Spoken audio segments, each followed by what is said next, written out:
everyone, Angelica here with Larry the Computer Guy. We are an IT managed service provider in Commerce, Michigan, specializing in cybersecurity and compliance. Today for In the News. A cyber attack shut down one of the nation's largest pipelines, which transports more than 100 million gallons of fuel products every day. Now that Colonial Pipeline's operations ground to a screeching halt, we can expect rippling effects throughout the rest of the country.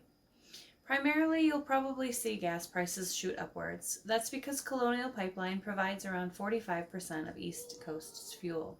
To contain the breach, it had to shut down 5,500 miles of pipeline. That means many customers are going without gasoline and jet fuel, which could lead to shortages also. This attack is the perfect illustration of an issue the federal government has been slow to address. Aging infrastructure connected to the internet is riddled with vulnerabilities that put many of the nation's most critical agencies at risk.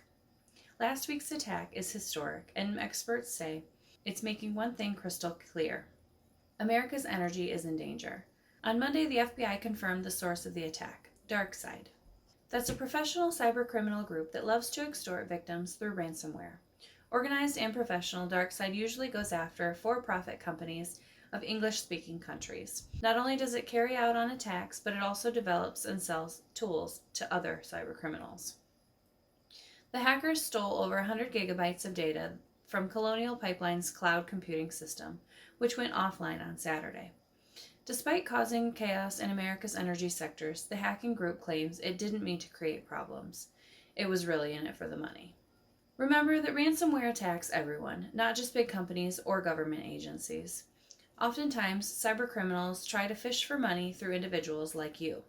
If you want more info on how to protect yourself, we have you covered. Call us today and ask us about our Larry on Guard malware protection service.